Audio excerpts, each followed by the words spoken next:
I've been riding on a daydream. Hey YouTube, thanks for checking out RV Daydream. It's windy outside. It is colder today, and we're going to be below freezing for about 5 nights in a row. So it's definitely time to antifreeze our travel trailer. I want to talk about some of the stuff that I did, and I'm just going to go over it. I'm not going to do a step-by-step. So what we'll do is show you what we've got going on so far, and I've got to do some additions this year that maybe I don't have to go through a couple of steps if I do it right, if I can find the parts that I want. So let's go see what I've done so far. And again, sorry for the wind. So on this side of the camper, you can see there's the fresh water nozzle, the drain, the fresh water tank. Obviously, I opened that and drained everything. Then I closed it and filled the freshwater tank with good water, and then I drained it again. I wanted to make sure I rinsed it out really good. Then I left it open, and then I tilted the camper because this nozzle is on the low side for the drain of the freshwater tank. I took and lifted the front of the camper to allow it to drain even more. Then at that point, I left it open to see how dry I could get it. I also left my freshwater fill cap off so I could let air get in that way. Now, I am not going to do anything as far as winterizing my freshwater tank because my freshwater tank at this point is completely bone dry. I don't want antifreeze in my freshwater tank. We did that whenever we first got the camper, and I didn't like the way it came out. It seemed like that stuff was in our system for some time. I don't drink the water, so I'm not concerned about that. It was just the smell. Whew, this wind's really picking up. Now you can see this weird contraption here. I just went ahead and made this out of a fitting that I bought. I can't even remember where I got it. Lowe's, I'm assuming. And put my air chuck in here. I put my air compressor on a real low pressure, I think maybe 30 pounds.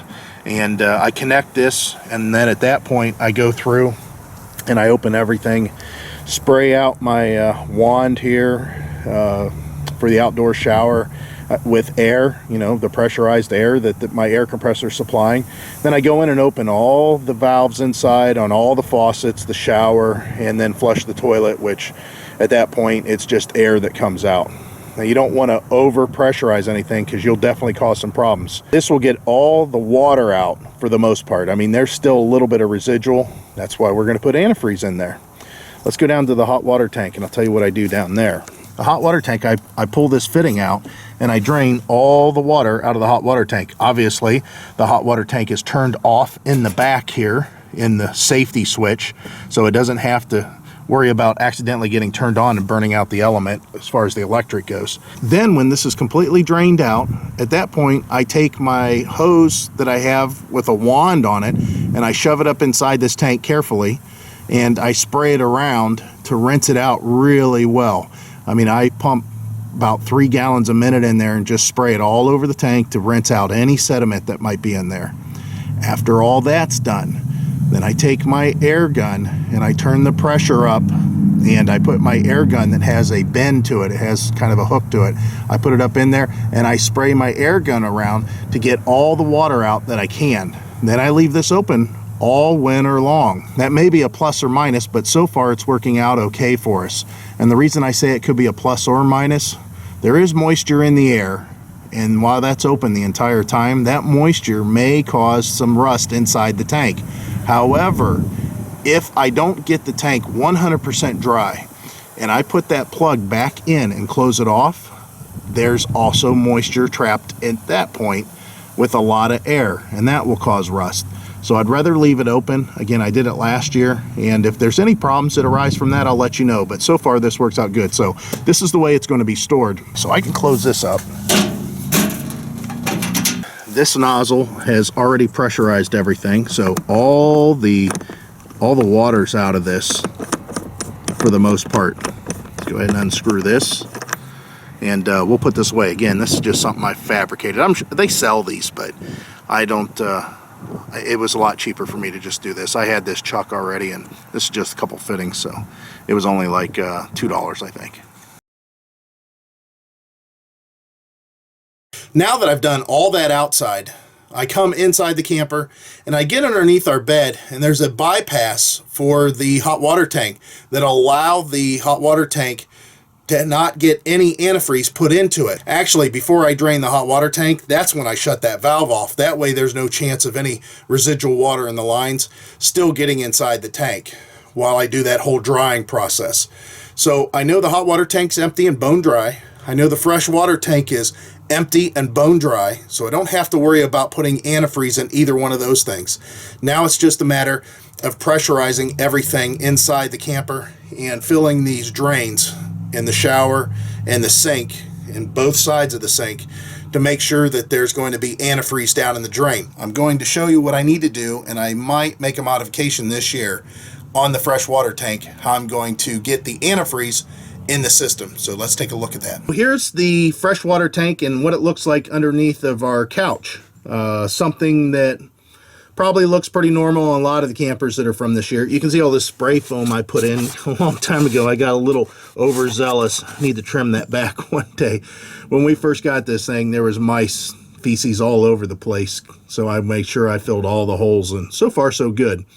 You can see this is the drain that I opened up outside to get all the water out of the tank, and this is the supply hose that goes to the water pump.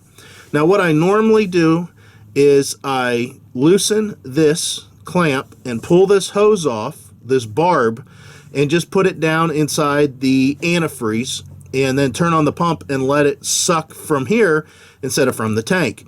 The problem that I have with that is this is all plastic, and this barb is plastic, and this hose I had to trim off some last year because it was starting to get stressed to where it didn't want to seal very well.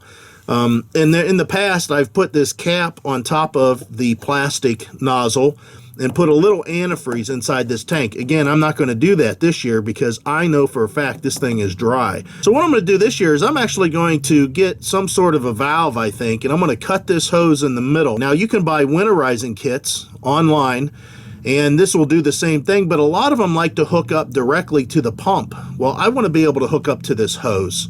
And the reason I want to do that is the fact that all this is easily accessible really makes me want to put it in this spot. So basically, I've got to make my own winterizing kit that has hose barbs on it instead of having fittings. Again, those winterizing kits are normally set up to be hooked up to your water pump, which is all about fittings.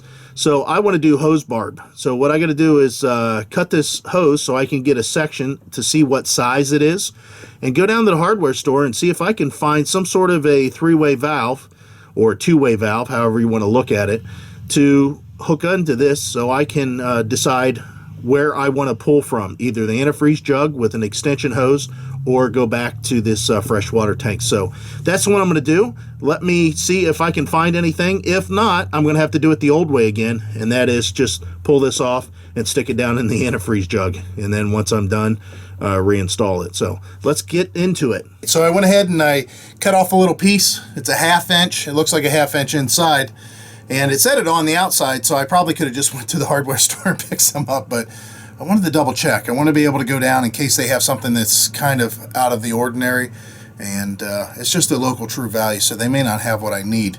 I might have to go uptown, but I think that I should be able to find what I need. So let me go do that. I'm going to come back, and hopefully I've got everything I needed, and hopefully it's still early in the day because I want to get this done.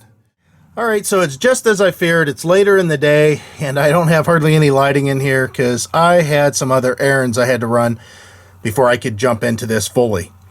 So you can see here, I went a little bit overboard, and this costs basically the same as what one of those little kits do that you can get online.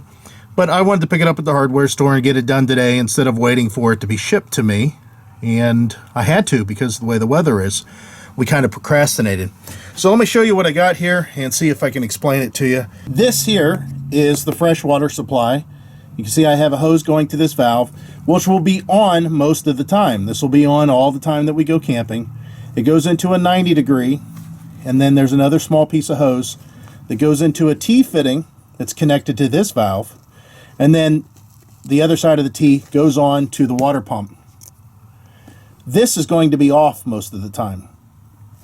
So now that the freshwater tank is empty, and I no longer want to pull water supply from an empty water tank, I'll turn this valve off, and now to draw in antifreeze through this plastic hose and this valve, I'll turn it on. Now the antifreeze can be drawn through this hose. So then at this point, it's just put this in the antifreeze jug and turn on the water pump and suck antifreeze out into the water pump and run all the faucets until they turn pink. And at that point, once they're all pink, I can shut that valve off and leave the other valve turned off also, and I'll have antifreeze in my entire system for the entire winter. So this is a pretty straightforward design. It's nothing real crazy. It is a little overboard, like I said, with the size of the valves, but that's the smallest that they had up there, and I kind of like it because it will allow the fresh water to flow at a good rate. You know, 1/2 inch is not very big of a tubing in the first place. I didn't want to restrict it any more than I had to. I stayed with 1/2 inch. So everything here is now plumbed and ready to be used. Hopefully there's no leaks. So let me go ahead and winterize everything, and let's see how many jugs I'm going to use. So here's the first jug, and it's been left over from last year. Still looks okay. We'll go ahead and put this in here, and we'll turn on the pump and let it pressurize.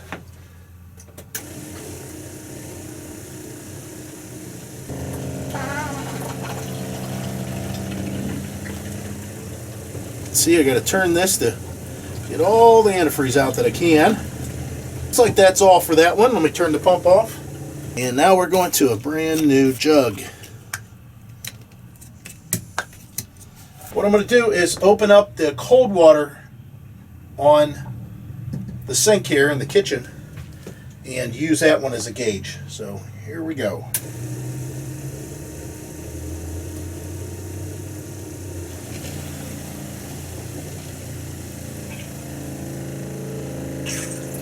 And a little bit's coming out of the kitchen sink finally,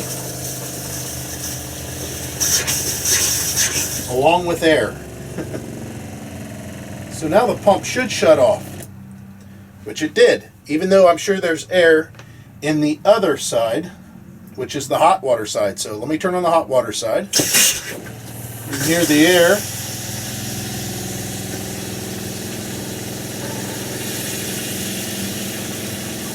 And a lot of pink.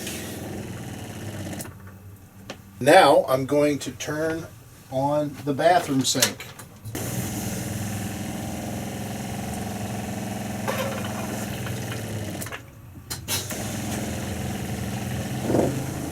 I'm definitely getting low now with this jug, so I've used 1.5. You don't have to necessarily drain all this out.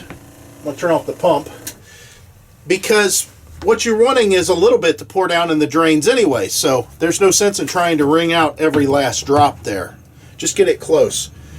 Close the lid. I learned that the hard way. I kicked one over last year. And open this one up. Put the hose in. Got some on the floor. That's why the rag is here. Turn on the pump again. I'm going to go back into the bathroom and I'm going to turn on the shower.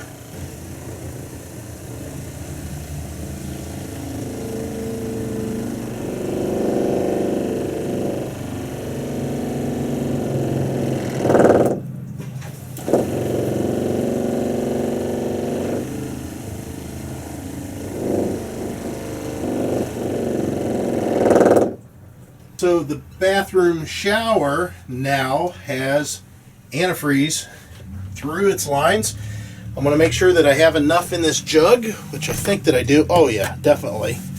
And I'm going to go outside and turn on the outside shower. So that was it for the shower. Outside, and everything inside looks really good. I'm going to flush the toilet real quick and make sure I get that all purged.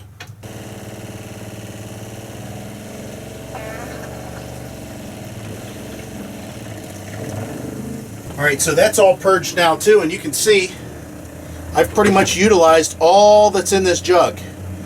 And everything is winterized, so I'm going to turn off the pump and shut off this valve. So I only used 2.5 gallons to winterize everything.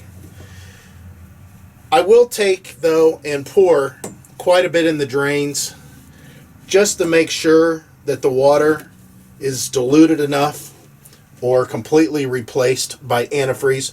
So I'd have to say about 3.5 gallons is what I'm going to use overall. And the nice thing about it is I can just take this hose and tuck it away in here. We'll hide it away. Hopefully then next winter I can just flip those switches and be done with it. So 3.5 gallons, that's not bad. Heidi will be happy with that. Now I'm not completely done. Like I said, I got to put some in the drains, and then I've got to go out on the city water supply, and I have to depress that valve to allow water to come out. So that gets antifreeze. When I say water, is there may be water in that line. There shouldn't be because I used air, but I need to get antifreeze to it.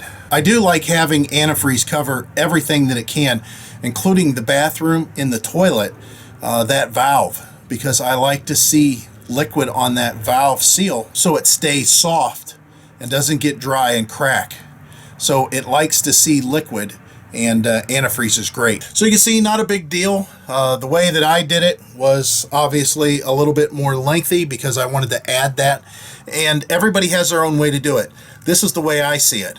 If it works, do it that way. Well, I appreciate you guys watching, and we're done for the winter as far as the camper goes, as far as utilizing it with the bathrooms and the sinks and everything. But it doesn't mean we're not going to go camping. I still want to do that. I hope to see you guys out there. Bye.